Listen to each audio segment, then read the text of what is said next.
Welcome to today's edition of ISM's Quick Tips podcast series. I'm Herb Souls, a founding faculty member of the ISM Advancement Academy. Thank you for joining me today as we discuss one of the most frequently asked questions: how do you train the reluctant volunteer to ask for money?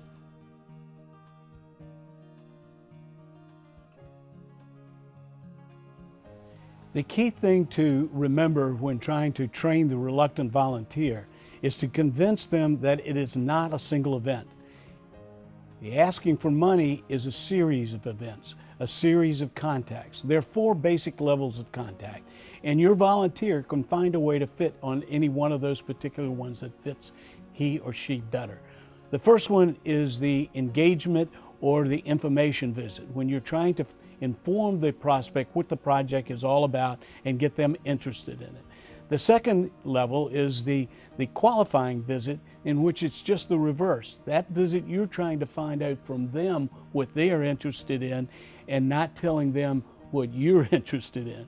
So the idea is the qualifying visit is to try to receive as much information as you can.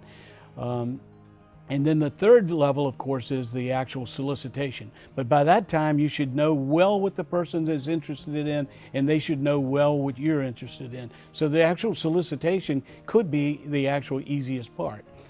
Then finally, sometimes you need a close, an actual visit where you sit down and get a pledge from the person.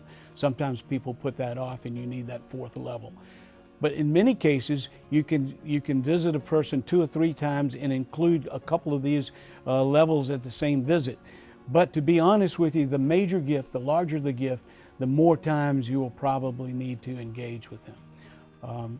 Remember, the reluctant volunteer, no matter what their personality is or their skill level, will fit in one of those levels and can be a successful solicitor.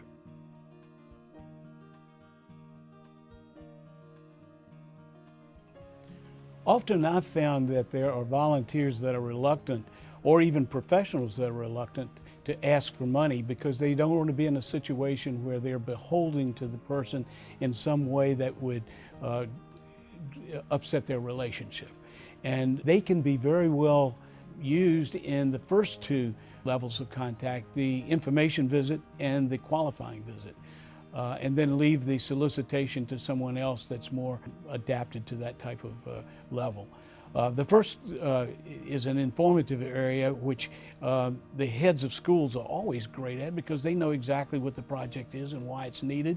Might even bring in a teacher to help. Often I've had situations where I tried to get a visit and someone would say, "Oh, I bet this is ask for money."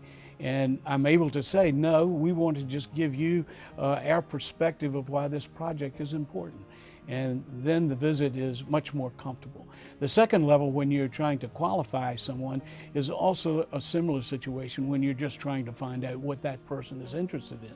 So in that case, you're trying to get a visit from them by saying that you are very interested in seeing their perspective of what this project's like, in which they will do all the talking and you'll do all the listening. If that all occurs in that way, the actual solicitation sometimes doesn't even need to occur.